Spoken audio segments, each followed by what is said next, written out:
Students, हम लोग already partnership में इंट्रोडक्शन वाला पोर्शन कवर कर चुके हैं, जिसमें कि हमारे 6 वीडियो है प्रीवियसली। उसको ऑलरेडी हम यूट्यूब पर डाल चुके हैं चंद्रा सर रेडियोस्कोप के नाम से। और आज जो हम करने वाले हैं चैप्टर, उसका नाम है गुडविल और वैल्यूएशन। ठीक है, तो अगर आप पहले के 6 चैप्टर्स नहीं देखे हैं, 6 वीडियोस नहीं देखे हैं आपने, तो पहले वो कवर कर लीजिए, देन फिर इस चैप्टर में आइएगा, आपको ज्यादा अच्छे से समझ आएगा। ठीक है, तो शुरू करते हैं आज का हमारा चैप्टर, जिसका नाम है गुडविल वैल्यूएशन। तो सबसे पहले हम लोग गुडविल का मीनिंग जानेंगे। मीनिंग आपके लिए यहां लिख दिया हूं मैं। It is an intangible assets which give business an advantage to earn higher profit without any extra effort। English में तो हम लिख दिए, अब इसका हिंदी मीनिंग या साधारण शब्दों में आपको बताना पड़ेगा। सबसे पहले तो ये एक इंटेंजिबल एसेट है, मतलब इसको हम देख नहीं सकते, छू नहीं सकते, महसूस कर सकते हैं, और इसका इकोनॉमिक बेनिफिट ऑर्गेनाइजेशन को मिलता है। ठीक है, बिजनेस को एडवांटेज मिलता है। क्या चीज का एडवांटेज मिलता है जी? हायर प्रॉफिट अर्न करने का, विथआउट एनी एक्स्ट्रा एफर्ट। अभी हायर प्रॉफिट और विथआउट एनी एक्स्ट्रा एफर्ट आपको मैं एक छोटा सा एग्जांपल देके समझाऊंगा। ठीक है, मान लीजिए हम लोग अपने शहर का बात करते हैं, यहाँ पे बहुत सारे गुपचुप वाले हैं। ठीक है, और शुरू करते हैं हम लोग रैंक वाइज। मैं अपने हिसाब से रैंक वाइज सजाया हूं उस एग्जाम्पल के लिए। सबसे पहले खिदराजपुर का फेमस हर पार्टी में कुन्नू गुपचुप वाला है, बड़ा बाजार का डिस्को वाला है, इधर कांगोली गुपचुप वाला है, और एज्यूम किया हम लोग एक नया गुपचुप वाला है। ठीक है, तो जो कुन्नू गुपचुप वाला है वो सबसे ज्यादा कमाता है, 5 लाख रुपया साल का एज्यूम करते हैं हम लोग। डिस्को गुपचुप वाला 4 लाख कमाता है, गांगुली वाला 3.5, और जो नया खोला है, मतलब एक ही साल हुआ है जिसको, वो भी 2 लाख रुपया कमा लेता है।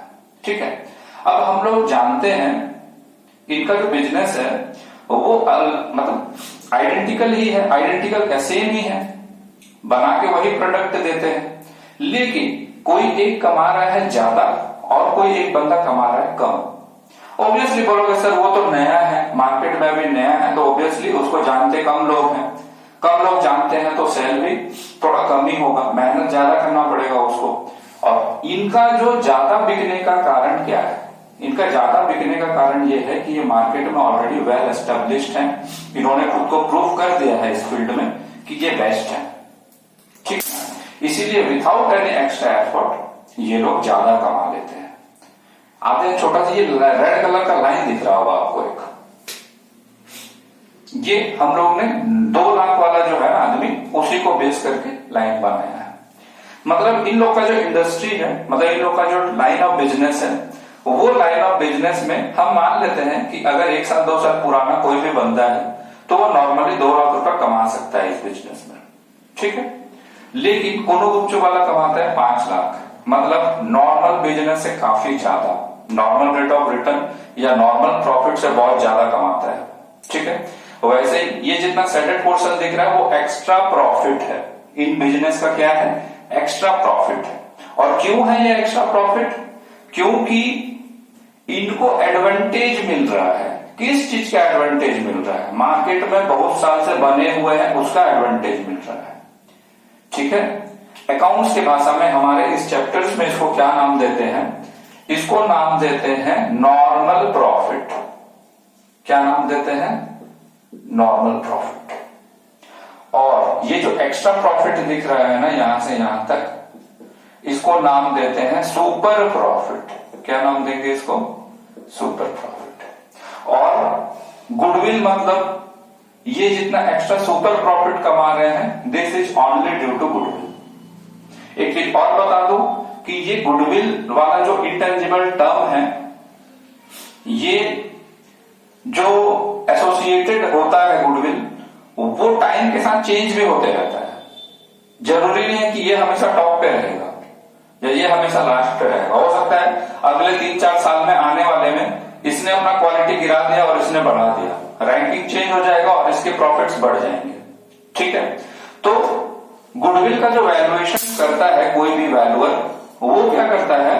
एक पर्टिकुलर एस्टिमेट लेता है कि ये गुडविल ये फर्म कितने सालों तक बना के चल सकता है, कितने सालों तक बना के चल सकता है। लेट्स सपोज कि ये उसको दिख रहा है कि हाँ अगले 2 साल तक इसका सेल हैम्पर होने वाला नहीं है, कुछ भी हो जाए, ठीक है, उसको बोलते हैं ईयर ऑफ परचेज। तुम्हारे कॉपी में, तुम्हारे बुक में जो आएगा उसको क्या बोलते हैं? Year of purchase. Year of purchase मतलब अगले कितने सालों तक ये मेंटेन कर सकता है। मान लो 3 ईयर ऑफ परचेज, तो हम ये एज्यूम करेंगे कि ये सुपर प्रॉफिट जो एक्स्ट्रा कमा रहा है ये कितने सालों तक और कंटिन्यू करेगा? 2 साल, 3 साल, 4 साल, जितना दिया होगा उतने साल तक विदाउट एनी रीजन वो आगे बढ़ते रहेगा। हाँ उसके बाद चेंज हो सकता है बट वहां तक चेंज नहीं होगा, ठीक है। तो यहां तक हम क्लियर है। गुडविल का मीनिंग ये हुआ कि हर वो बिजनेस जो कि ऑलरेडी मार्केट में वेल एस्टेब्लिश्ड है और एक्स्ट्रा कमा रहा है अपने बाकी कंपेटिटर के कंपैरिजन में ड्यू टू उसका अच्छा नाम, ब्रांड नेम बोलो, कुछ भी बोलो, वही गुडविल है उसका, ठीक है। तो इस चैप्टर में हम पढ़ेंगे मेथड्स ऑफ वैल्यूएशन और बेसिकली 4 मेथड, वैसे तो 3 मेथड है पर हमने उसको 4 पार्ट में बांट कर डिवाइड कर दिया। सबसे पहले super profit method, capitalisation method, और ये दोनों एक ही मेथड है। सिंपल एवरेज या वेटेड एवरेज जो है तरीका एक ही होगा, बस हमको क्या करना है, हमको थोड़ा सा डिफरेंशिएट करके पढ़ना है, ठीक है। तो सबसे पहले हम लोग किस में आएंगे? सुपर प्रॉफिट वाले मेथड पे आएंगे हम लोग, ठीक है। आते हैं हम लोग सुपर प्रॉफिट मेथड, सबसे पहला मेथड है उसको हम लोग सीखेंगे। इसमें 4 टर्म हमको सीखना पड़ेगा पहले, देन फिर हम इस मेथड से कैलकुलेट कर पाएंगे। सबसे पहला है नॉर्मल प्रॉफिट। नॉर्मल प्रॉफिट क्या होता है? हम उस एग्जांपल में समझे थे ना, वो नया बंदा जो 2 लाख कमा रहा है, दैट इज नॉर्मल प्रॉफिट, ठीक है। उसका फॉर्मूला है capital employed into normal rate of return. मतलब बिजनेस में उसने जितना कैपिटल लगाया, लेट्स सपोज 20 लाख लगाया है, ठीक है, और उस टाइप के बिजनेस में नॉर्मली 10% कमा लेता है आदमी, तो उसी को नॉर्मल रेट ऑफ रिटर्न बोलते हैं। तो इंटू 10%, तो ये आ गया 2 लाख, ठीक है। ये हमको दोनों चीज या तो ये निकालना पड़ सकता है बट ये दे देता है, डेटा होगा इतना कि हम निकाल पाएंगे। नेक्स्ट है एक्चुअल प्रॉफिट या एवरेज प्रॉफिट। एक्चुअल प्रॉफिट मतलब उस बिजनेस का जिसका हमको कैलकुलेशंस करना है उसके कुछ पास्ट ईयर के प्रॉफिट दे दिया हो, मान लो 3 साल का प्रॉफिट दिया है, ठीक है, तो हमको एवरेज प्रॉफिट निकालना है। तो क्या करेंगे? सिंपल एवरेज, 3 साल का प्रॉफिट 1, 2, 3 डिवाइडेड बाय, यहाँ एन की जगह 3 आ जाएगा। लेट्स सपोज 4 साल का डेटा दिया हुआ है, तो 4 साल का प्रॉफिट डिवाइडेड बाय 4, ये भी बहुत इजीली निकल जाता है, जिसको हम लोग क्या नाम देते हैं? Average profit. और 1 साल का होगा तो खाली प्रॉफिट बोलेंगे उसको, ठीक है। नेक्स्ट है सुपर प्रॉफिट। सुपर प्रॉफिट क्या है? क्योंकि हम गुडविल का कैलकुलेशन कर रहे हैं तो 99.99% चांस है कि जिस फर्म का हम गुडविल निकालने जा रहे हैं वो बाकी बिजनेस से ज्यादा प्रॉफिट कमाता होगा। फर्स्ट वाला हमारा जो वेंडर था गुरुमुचो वाला, वो ऑब्वियसली बाकी वेंडर से ज्यादा कमाता है, बाकी अपने कंपटीटर से ज्यादा कमाता है, तो उसका प्रॉफिट एक्चुअल वाला जो है वो हमेशा नॉर्मल से ज्यादा आएगा। तो actual profit minus normal profit is equal to super profit, ठीक है। अब एक टर्म जो रह गया हमारे इसमें कैपिटल एम्प्लॉयड, यहां पे आया था ना फर्स्ट वाले में कैपिटल एम्प्लॉयड। कैपिटल एम्प्लॉयड का मतलब होता है बिजनेस में आपने कितना पैसा इन्वेस्ट किया है प्रॉफिट कमाने के लिए। हर बिजनेस में पैसा तो लगता है ना भाई, हाँ, तो जितना टोटल अमाउंट इन्वेस्टेड है जिसको हम कैपिटल इन्वेस्टमेंट बोल रहे हैं, वो कैसे कैलकुलेट करना है? तो उसका 2 तरीका हो सकता है। एक आप एसेट साइड, बैलेंस शीट का 2 साइड होता है, अपने को पता है, एसेट साइड या फिर लायबिलिटी साइड। अगर लायबिलिटी साइड से जाएंगे तो जितने भी पार्टनर है उनका कैपिटल को ऐड कर देना, total capital of all partners plus reserves. Reserves मतलब पास्ट ईयर के प्रॉफिट को हमने इनको दिया नहीं, अप्रोप्रिएशन में जो ट्रांसफर टू रिजर्व वाला एलिमेंट था, तो ये ट्रांसफर टू रिजर्व जो हो के पड़ा होगा इनके पास वो। और अगर कुछ एसेट साइड में fictitious asset non trade investment है तो माइनस कर दीजिएगा। फिक्टिशियस एसेट मतलब वो एसेट जो टेक्निकल ग्राउंड पे सिर्फ रिकॉर्ड किया जाता है बट वो एसेट है नहीं, समझ गए? जैसे कि मान लो एडवर्टाइजमेंट सस्पेंस अकाउंट दिया होगा आपका, या फिर ये तो पार्टनरशिप फर्म है, जब हम लोग कंपनी वाले में जाएंगे तो देखेंगे कि discount on issue of share, ठीक है, इस टाइप के एसेट जिसका एक्चुअल में फर्म को कोई बेनिफिट नहीं मिलता, लेकिन वो डेबिट बैलेंस दिखा रहा है और नॉमिनल अकाउंट नहीं है, तो इसलिए हमको बैलेंस शीट में लेके जाना पड़ता है उसको। ठीक है, नेक्स्ट आता है एसेट साइड। एसेट साइड में अगर हम जाएं तो जितने भी बैलेंस साइड का एसेट साइड का टोटल है उसको टोटल कर लो बोलता है, लेकिन उसमें क्या क्या नहीं आएगा, उसमें गुडविल नहीं आएगा, फिक्टिशियस एसेट नहीं आएगा, नॉन ट्रेड इन्वेस्टमेंट नहीं आएगा। और आउटसाइड लाइबिलिटीज को हमको यहाँ पे क्या करना है, माइनस। आउटसाइड लाइबिलिटी मतलब जो हमको पे करना ही पड़ेगा कैश में, जैसे लोन होगा, क्रेडिटर्स होंगे, वो सब माइनस होगा। तो बुक में क्या क्या है, पेज 2.11 में अगर आएंगे आप लोग तो वहां पे कैपिटल कैसे एम्प्लॉयड निकालना है वो दिखाया है आपको। ठीक है, तो अगर अभी कैपिटल एम्प्लॉयड आपके पास होगा बुक तो आप देख सकते हैं बैलेंस शीट का टोटल उसमें 3,90,000 दिया हुआ है। ठीक है, वो पहले क्या किया, कैपिटल एम्प्लॉयड लायबिलिटी साइड से निकाला था। लायबिलिटी साइड में क्या, कैपिटल 2 लाख दिया है, रिजर्व 90,000 दिया है, तो 2,90,000 हो गया। और उसके बाद इधर से क्या माइनस करना था हमको, फिक्टिशियस एसेट और नॉन ट्रेड इन्वेस्टमेंट। तो फिक्टिशियस एसेट एकदम लास्ट वाला जो दिख रहा है ना आपको, एडवर्टाइजमेंट सस्पेंस, वो फिक्टिशियस एसेट है। और नॉन ट्रेड बोल के इन्वेस्टमेंट के साइड में लिखा है 30,000, वो, तो वो दोनों को माइनस कर दिया तो 2.5 लाख आ गया। यही चीज जब एसेट साइड से भी आप निकालोगे तो 2.5 लाख ही आएगा। अगर प्रॉपर बैलेंस शीट दिया है आपको तो आंसर हमेशा सेम आएगा। ठीक है, देखो कैसे, एसेट साइड में क्या किया, पूरा 3,90,000 को एक बार ले लिया, टोटल बोलता है। देन उसमें से आपको क्या क्या नहीं चाहिए, fictitious asset, non trade investment नहीं चाहिए, तो उसको माइनस कर दिया, fictitious asset, non trade investment. और इसके अलावा और भी 2 चीज माइनस होगा, क्या, आउटसाइड लायबिलिटी। तो आउटसाइड लायबिलिटी हमारे बैलेंस शीट में कौन कौन सा है, सन्ड्री क्रेडिटर, आउटस्टैंडिंग एक्सपेंसेस, उसको माइनस कर दिया, तो कैपिटल एम्प्लॉयड आ गया उसको 2.5 लाख। समझ गए? हाँ, तो अब हम लोग जो करने वाले हैं इसका सुपर प्रॉफिट का पहला नंबर वो है इलस्ट्रेशन 8। ठीक है, आते हैं इलस्ट्रेशन 8 में। तो इलस्ट्रेशन 8 जब आप लोग देखेंगे तो उसमें कुछ क्वेश्चन इस प्रकार से दिया है, 3 साल का प्रॉफिट दे दिया है वो 18,000, 20,000, 22,000।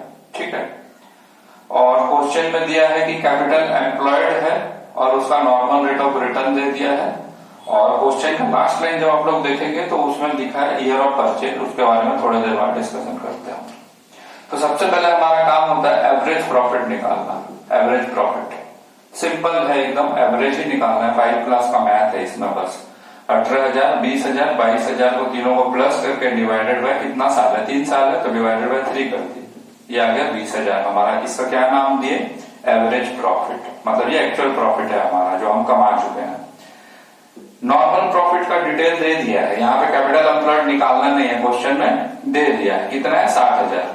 और नॉर्मल रेट ऑफ रिटर्न 10%, मतलब इस टाइप के बिजनेस में नॉर्मली आदमी कितना कमा लेता है, 10%। तो 60,000 का 10% हो गया 6,000। ठीक है, अब हम निकालेंगे सुपर प्रॉफिट। सुपर प्रॉफिट का क्या फॉर्मूला था, average profit minus normal profit. तो एवरेज प्रॉफिट हमारा 20,000 निकाले थे, नॉर्मल प्रॉफिट अभी 6,000 निकाले, तो दोनों का जो डिफरेंस है वो मेरा सुपर प्रॉफिट है। यहां तक बहुत इजीली आ गए हम लोग। अब आते हैं लास्ट लाइन का मतलब।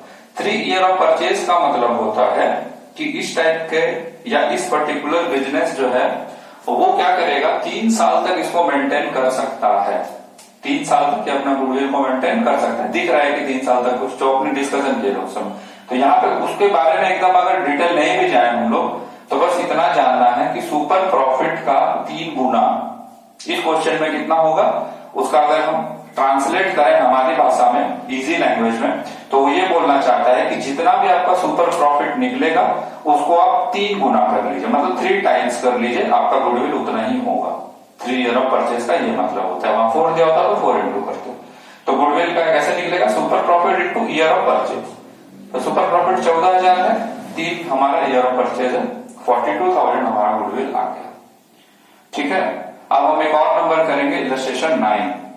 ठीक, इलस्ट्रेशन 9 करने से पहले बच्चे लोग हम लोग जान लेते हैं कि एवरेज प्रॉफिट कैसे कैलकुलेट करना है। एवरेज प्रॉफिट तो हम अभी निकाले थे ना, अगर सिंपल दिया होगा तो तुरंत निकल जाएगा, प्लस करके डिवाइड कर देना। बट बहुत बार क्या होता है, उसमें हमको कुछ एडजस्टमेंट दे देता है, तो वो एडजस्टमेंट को कैसे डील करना है पहले सीख लेते हैं, उसके बाद हमारे से सारा नंबर हो जाएगा आसानी से। ठीक है, अब आते हैं, देखिए एवरेज प्रॉफिट हम बोलते हैं उस प्रॉफिट को जो नॉर्मल बिजनेस ऑपरेशन से कमाया गया है। नॉर्मल बिजनेस ऑपरेशन मतलब क्या? मतलब जो हमारा काम है, जैसे मान लीजिए गुपचुप बेचना हमारा काम है तो गुपचुप बेच रहे हैं, पिज्जा बेचना काम है तो पिज्जा बेच रहे हैं, फर्नीचर बेचना काम है तो फर्नीचर बेच रहे हैं। मतलब उसको छोड़ के और किसी भी तरीके का रिसिप्ट या इनकम हुआ है या कुछ लॉसेस हो गए हैं जो बार बार नहीं होते हैं, वो हमको एडजस्ट करना पड़ेगा। कैसे? देखते हैं यहाँ पे। It will not include profit और loss of non recurring nature. मतलब कोई भी प्रॉफिट या लॉस जो नॉन रिकरिंग नेचर का है। नॉन रिकरिंग मतलब क्या? नॉन रिकरिंग मतलब जो 5 साल 10 साल में एक बार होता है, ठीक है, तो उसको हम कंसिडर नहीं करेंगे।